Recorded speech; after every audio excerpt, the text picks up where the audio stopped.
नमस्कार, मैं हूं संजय शर्मा और आप देख रहे हैं उंगली.इन। एक बड़ा मुद्दा है जनता से जुड़ा हुआ और इस जनता से जुड़े हुए मुद्दे के चलते यहाँ के अधिकारी, यहाँ के जनप्रतिनिधि और यहाँ के जो समाज सेवी हैं और भूमाफिया हैं वो मालामाल हो रहे हैं और जनता कंगाल हो रही है।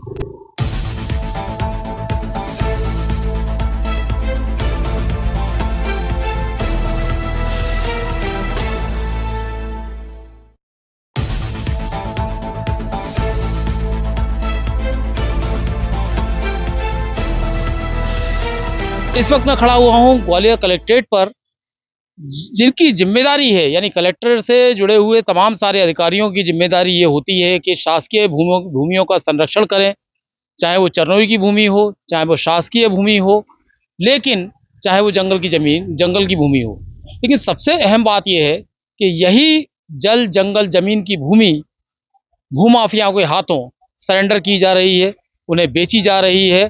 और सबसे अहम बात, वो भूमाफिया जनता के साथ, जनता के आशियाने के साथ किस तरह से खिलवाड़ करते हैं ये हम आपको दिखाएंगे।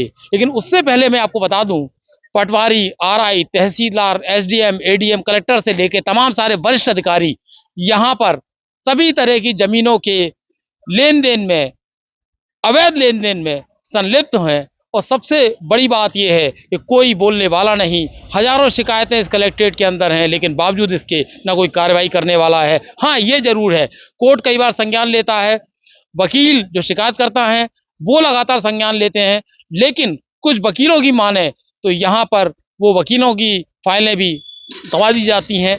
जमीन घिरने वाला इनका एक पूरा गिरोह एक षड्यंत्र टाइप में चलता है। जैसे कोई सरकारी भूमि है उसके संरक्षण करने का दायित्व सबसे पहले पटवारी, आरआई जो निचले तबके के रहते हैं, इन्हें पूरी जमीन की रिपोर्ट और कार्रवाई के संबंध में तहसीलदार को सूचित करना होता है। अब तहसीलदार के अधीन में एसडीएम के अधीन तहसीलदार आते हैं और कलेक्टर महोदय के अधीन एसडीएम आते हैं। इन सभी लोगों की जिम्मेदारी होती है कि अगर शासकीय भूमि कहीं हो रही है तो उसके अतिक्रमण के संबंध में कार्रवाई करना। उसके संबंध में एमपी एलआरसी में भी कई प्रोविजन दिए गए हैं, इनको बहुत सारे अधिकार दिए गए हैं, जिसमें सजा का प्रावधान भी दिया गया है कोई सरकारी भूमि पे अतिक्रमण करता है। लेकिन तहसीलदार, आरआई, पटवारियों की मिली भगत से ही ये लोग बेच देते हैं जमीनों को। फिर बाद में जब होता है तो उसको अतिक्रमण दिखा देते हैं और अन्य लोगों पे कार्रवाई हो जाती है। इसमें भोले वाले जो लोग होते हैं, जो कम जानकारियां रखते हैं, वो लोग फंस जाते हैं। और जो अधिकारी हैं वो अपनी जेबें भरने का काम कर रहे हैं। और देखिए किस तरह से ये अधिकारी अपनी जेबें भरने का काम कर रहे हैं। और साफ तौर पर जो यहाँ के जनप्रतिनिधि हैं उनको भी अपनी केवल जेब भरने से मतलब है, उनको जनता के हितों से कोई मतलब नहीं है।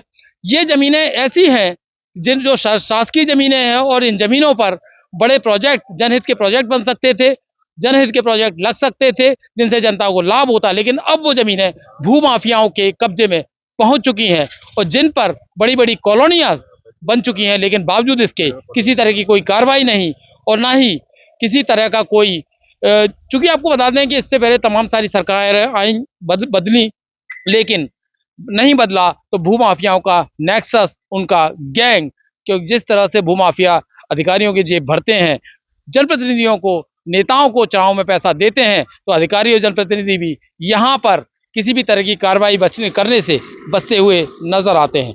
देखिए किस तरह से ये करते हैं, ये पूरा नेक्सस और ये इसकी पूरी रिपोर्ट। ग्वालियर की सरकारी जमीनों की सुरक्षा करने वाले ही अब शासकीय भूमि को भूमाफियाओं के हाथों बेचने में जुटे हैं।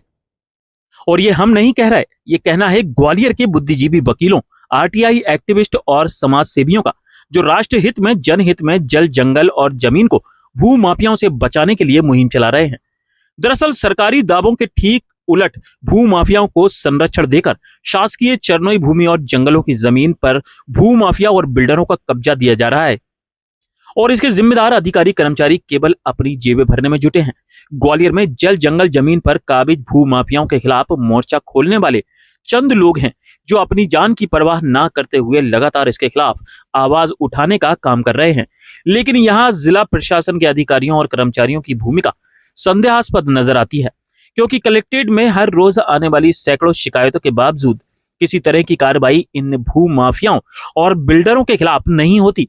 जल जंगल और जमीन को हड़पने वाले इस गठजोड़ के खिलाफ लामबंद हुए वकील और समाज सेवियों की माने तो सालों से एक ही कुर्सी पर जमे कर्मचारी अधिकारी इसके लिए सीधे तौर पर जिम्मेदार हैं।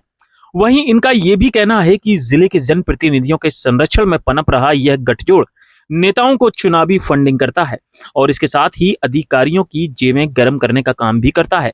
सूत्रों के मुताबिक राजस्व विभाग के कई अधिकारी और कर्मचारी शासकीय भूमि पर बनने वाली टाउनशिप के साइलेंट पार्टनर के रूप में अपनी और अपनों की व्यवस्था जमाने में जुटे हैं। सिरोल इलाके में बनी बड़ी टाउनशिप जो चरनोई की भूमि पर बनी है, इनके खिलाफ लगातार शिकायतें हो रही हैं, लेकिन कार्रवाई शून्य। भौड़ापुर इलाके में शासकीय और सीलिंग की भूमि पर कई कॉलोनियों का निर्माण हो गया, लेकिन पटवारी से लेकर एसडीएम और तत्कालीन कलेक्टर भी गहरी नींद सोते रहे। यहाँ पुलिस की फायरिंग रेंज पर भी अवैध कॉलोनियों का निर्माण हो गया, लेकिन पुलिस के साथ प्रशासन की आंख नहीं खुली। मोतीझील क्षेत्र में पूरे पहाड़ी को काटकर पूरी आबादी को बसाने का काम धड़ल्ले से जारी है, लेकिन आज तक किसी तरह की कार्रवाई नहीं हुई है। पुरानी छावनी में तो मध्य प्रदेश के कैबिनेट मंत्री का पूरा होटल ही शासकीय भूमि पर बना है, लेकिन कभी किसी की नजर इस पर नहीं पड़ती, क्योंकि वे मंत्री हैं और मंत्रियों और नेताओं पर कार्रवाई करने की औकात कम से कम प्रशासन की तो नहीं है। फ्रूट मंडी के ठीक पीछे शासकीय भूमि पर बनी सैकड़ों करोड़ों की कॉलोनी को संबंधित अधिकारियों ने अपनी जेब भरकर सरेंडर कर दिया और इस मामले में शिकायत पर कोई कार्रवाई नहीं। सिटी सेंटर के पॉश इलाके में स्थित नगर निगम की स्वामित्व वाली बेशकीमती जमीन को शहर के एक राजनीतिक रसूखदार भूमाफिया के मॉल की पार्किंग के लिए दे दिया गया। यहाँ गौर करने वाली बात यह है कि इस इमारत को पूर्ववर्ती कांग्रेस सरकार ने अवैध घोषित करते हुए बुलडोजर से ढह दिया था, लेकिन भाजपा सरकार में वही इमारत वैध हो गई और ढहाई गई इमारत का हर्जाना नगर निगम की जमीन देकर भूमाफियाओं को उपकृत कर दिया गया और ये पारित हुआ भाजपा सरकार के आने के बाद कैबिनेट की पहली बैठक में। इससे आप समझ सकते हैं कि सार्वजनिक भूमि पर जहां जनहित के कार्य हो सकते हैं, लेकिन भ्रष्ट नेताओं, अधिकारियों और भूमाफियाओं के गठजोड़ से हजारों बीघा शासकीय भूमि शहर के राजनीतिक रसूख वाले माफियाओं के हाथों बेच दी गई। भूमाफिया कोई और नहीं, यहाँ के अधिकारी हैं। अधिकारी ही ग्वालियर के लोगों से मिली भगत करके इन भूमियों पर, इन सरकारी भूमियों पर अतिक्रमण करके कुछ ने तो जो सरकारी खसरे होते हैं उनमें उलटफेर कराकर, एडिटिंग कराकर अपने नाम चढ़वा लिए। एक समय ऐसा आया था कि सिरौल, जिस जगह हम खड़े हुए हैं कलेक्ट्रेट पर, उसके पीछे बहुत सारी जगह ऐसी हैं जिन पर खसरों में गलत एंट्री करा ली गई। चरनोई की भूमियां रही थी, वन विभाग की भूमियां रही थी, उन पर गलत एंट्री करवा ली गई और 2011 में तत्कालीन कलेक्टर महोदय ने इन सभी जमीनों को स्थानांतरण भी कर दिया था। लेकिन यहाँ पर कुछ समय पहले कुछ एसडीएम आए, 2-3 साल पहले, उन सभी भूमियों को निजी फिर दर्ज करा के चले गए। काफी मोटी मोटी रकम इन्होंने अपनी जेब में कमाई होगी। कौन कौन एसडीएम थे, क्या नाम था? देखिए, इस तरीके से एक जजमेंट के ऊपर नाम लेना ठीक नहीं है, लेकिन अगर उन सभी मामलों की जांचें करवाई जाएं, हमने शिकायतें भी कर रखी हैं, उनकी जब जांचें होंगी सारे नाम आपके सामने भी आ जाएंगे। देखिए, ये जो सरकारी अधिकारी हैं और सरकारी कर्मचारी हैं, इन्हीं लोगों की मिली भगत से शासन की करोड़ों अरबों रुपए की जमीनें खुर्द-बुर्द हो रही हैं और इसमें ना मात्र सरकारी अधिकारी कर्मचारी शामिल नहीं है, इसमें सरकारी वकील जो ग्वालियर कोर्ट के भी शामिल हैं, जिसमें एक विजय कुमार शर्मा भी शामिल है।